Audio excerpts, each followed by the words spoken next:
누가복음 2장 41절에서 52절에 기록된 하나님의 말씀. 예수의 부모는 해마다 6월절에 예루살렘으로 갔다.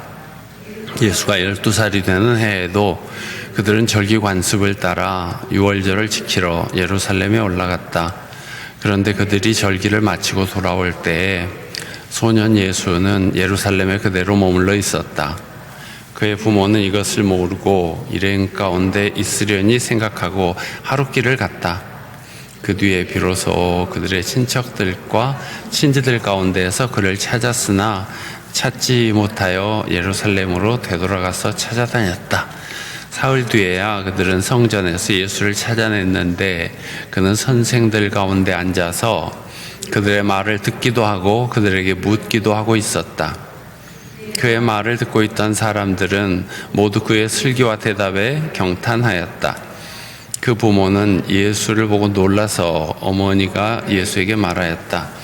얘야, 이게 무슨 일이냐? 내 아버지와 내가 너를 찾느라고 얼마나 애를 태웠는지 모른다. 예수가 부모에게 말하였다. 어찌하여 나를 찾으셨습니까? 내가 내 아버지 집에 있어야 할 줄을 알지 못하셨습니까? 그러나 부모는 예수가 자기들에게 한 그 말이 무슨 뜻인지를 깨닫지 못하였다. 예수는 부모와 함께 내려가 나사렛으로 돌아가서 그들에게 순종하면서 지냈다. 예수의 어머니는 이 모든 일을 마음에 간직하였다. 예수는 지혜와 키가 자라고 하나님과 사람에게 더욱 사랑을 받았다. 이는 하나님의 말씀입니다.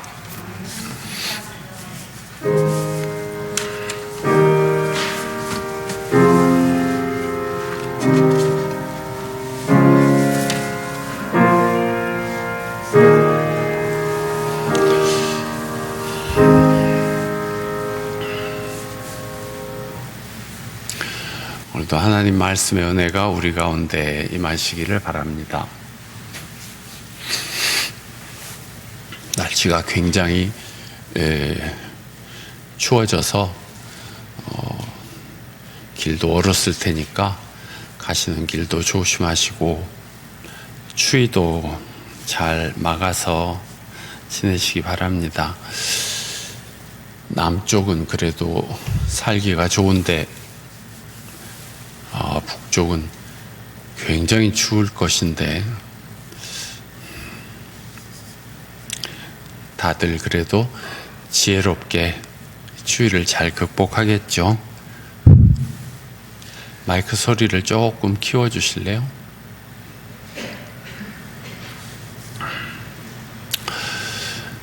옛날 이스라엘 지파에 속한 엘가나라는 사람이 에브라임의 산악지방에 살고 있었다고 합니다. 이 엘가나에게는 한나와 브닌나라는 두 아내가 있었는데 브닌나에게는 자녀들이 있지만 한나에게는 없었지 않습니까? 브닌나가 한나를 업신여기고 괴롭히면 한나는 괴로운 마음으로 주님 앞에 나아가서 울면서 기도하곤 했습니다. 주께서 이 종의 비천한 모습을 살피시고 저를 기억하셔서 아들 하나 허락하여 주시면 저는 그 아이의 한평생을 주님께 바치겠습니다. 그렇게 서원하죠. 한나가 드디어 임신하고 아들을 낳아서 그 이름을 사무엘이라 합니다. 사무엘은 하나님이 들어주셨다, 그런 뜻입니다. 그래서 한나는 아이가 젖을 떼자마자 성전에 가서 소를 잡아 제사 지내고 그 사무엘을, 아이를 제사장에게 맡깁니다.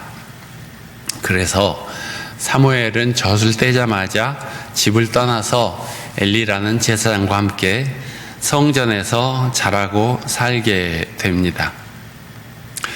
복음서에는 예수님의 어릴 적 이야기가 있는데 사무엘과 예수님의 어릴 적 이야기에 닮은 꼴이 둘이 있습니다. 하나는 두 사람 다 날이 갈수록 하나님과 사람들에게 사랑을 받았다 하는 것이 닮았고, 또 하나는 두 사람 다 삶의 거점이 성전이었습니다. 사무엘은 아예 성전에 살았고, 예수님이 그 축제 때 예루살렘 성전에 갔다가 안 내려오고 거기 성전에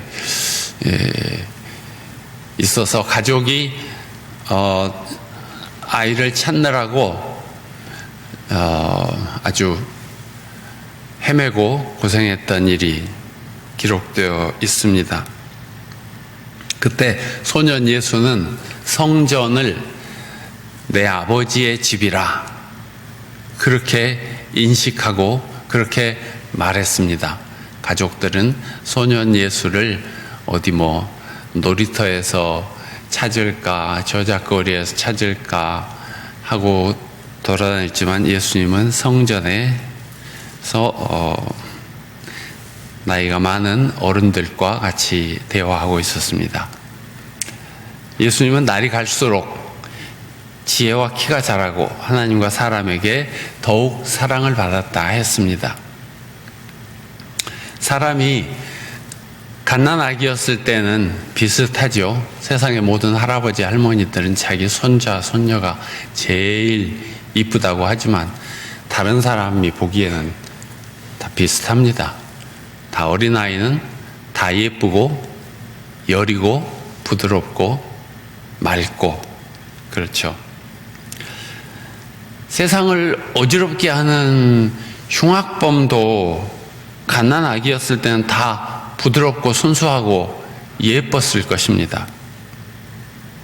그러고 보면 사람들은 커가면서 변하는 것 같습니다.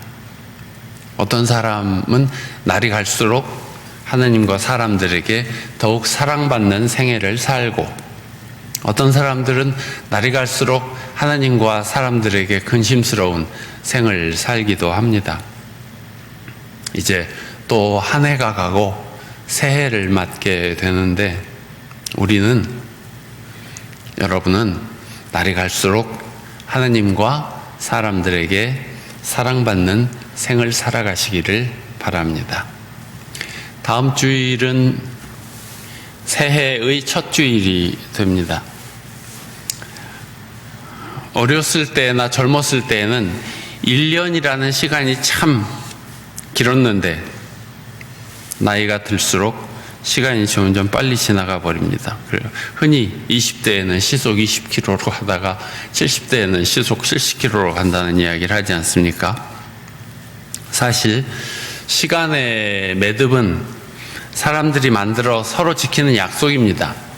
많은 나라들은 양력 1월 1일을 새해 첫날로 지키고 축제를 갖는데 우리나라와 중국 같은 데서는 한 달이나 지나서 음력설을 쇠지 않습니까?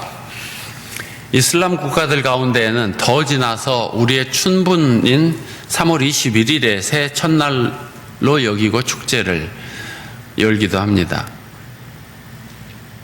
또 1월 1일 0시라 그래도 지구가 둥글기 때문에 그 시간이 다 다릅니다. 우리가 12월 31일 자정이 되어서 땡하고 종칠 때 북경은 아직 11시이고 런던은 오후 3시입니다. 그럼 언제가 진짜 새해인 것입니까? 우리에게 의미 있는 새해는 우리 삶이 뭔가 새로워지는 때입니다. 우리 마음이 새로워지고 우리 삶이 새로워지는 날을 새날이라 하고 새해라 할 것입니다. 우리는 어떤 시간의 매듭을 지나면서 각오를 새롭게 하거나 생각을 새롭게 하거나 관계를 새롭게 할 수 있습니다.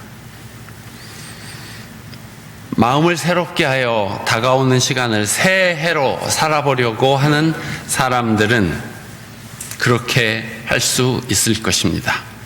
그렇게 될 것입니다. 오늘 골로새서는 우리에게 하나님의 사람으로 살아가는 것에 대하여 가르쳐주고 있습니다.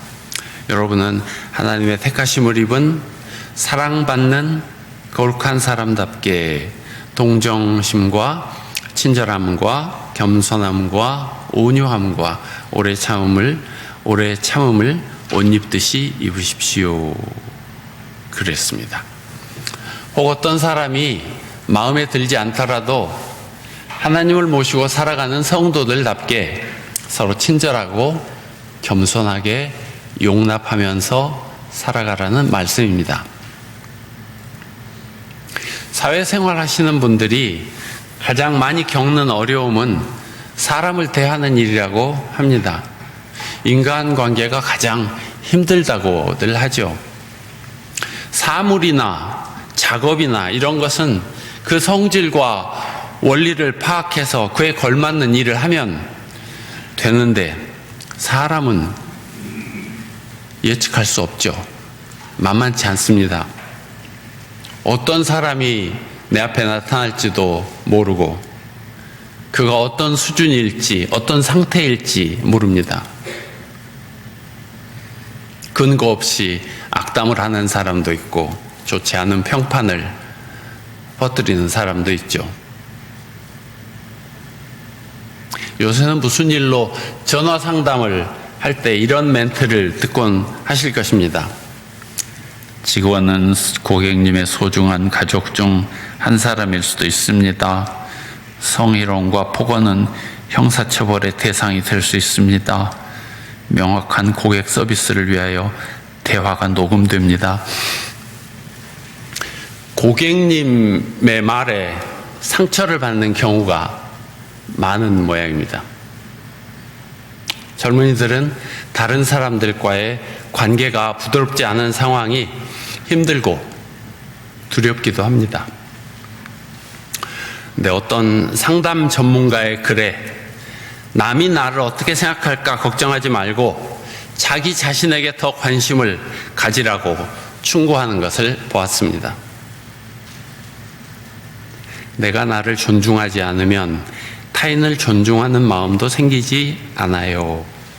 내 단점에 집착할수록 타인의 단점이 더 많이 보이고 관계가 힘들고 불만이 생기죠. 타인과 잘 지내고 싶으면 먼저 나 자신과 잘 지내야 해요. 사람들에게 좋은 평가를 받으려 애쓰지 말고 나 자신을 성장시키는 데 집중할 필요가 있어요. 그랬습니다. 동감입니다. 남의 평판에 예민하기보다는 자신을 사랑하고 긍정하고 개발하는 데 관심을 가지는 것이 더 좋을 것입니다. 또 14절 말씀에는 이 모든 것 위에 사랑을 더하십시오. 사랑은 완전하게 묶는 띠입니다. 했습니다.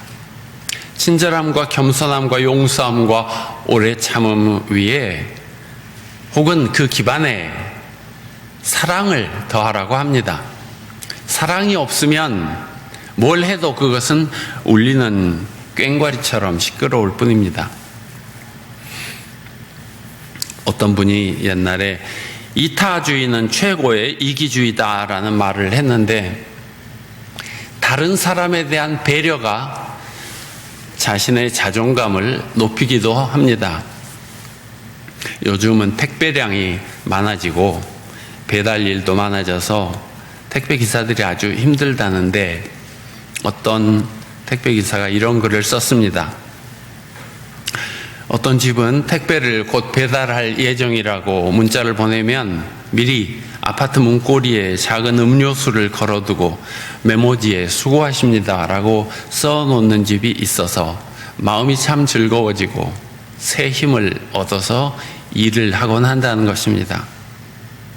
작은 배려와 섬김이 세상에 살 맛을 내는 소금이 되기도 합니다.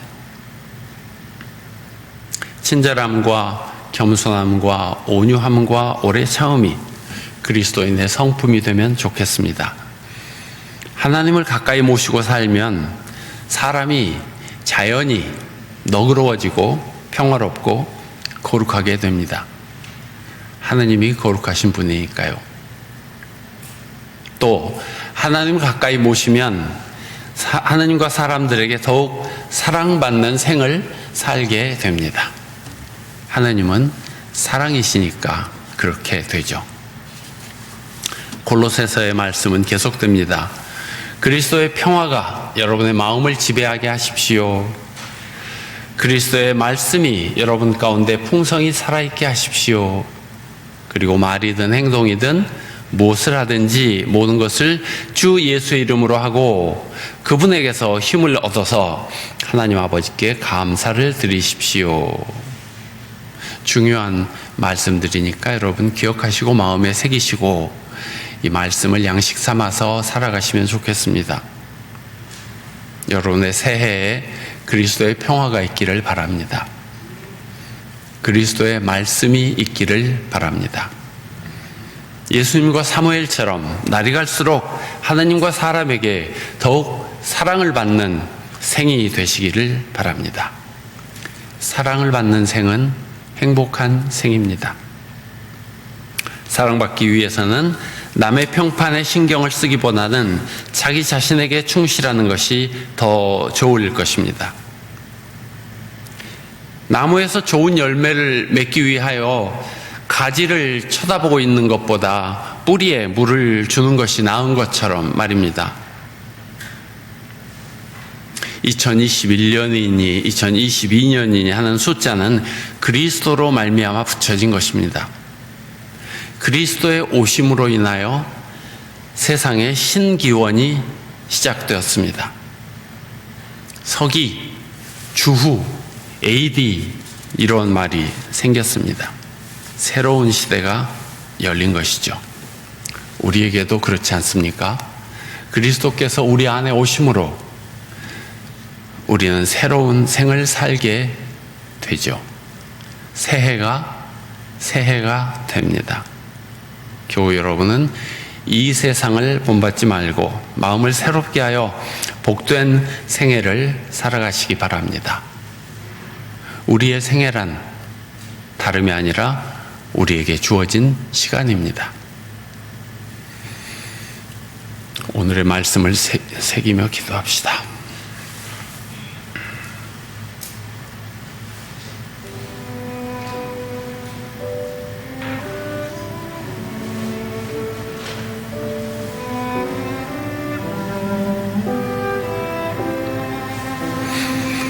어린 사무엘은 커갈수록 주님과 사람들에게 더욱 사랑을 받았다.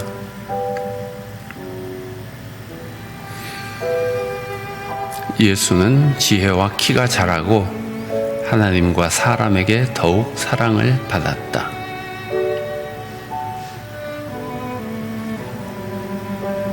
여러분은 하나님의 택하심을 입은 사랑받는 거룩한 사람답게 동정심과 친절함과 겸손함과 온유함과 오래 참음을 옷 입듯이 입으십시오.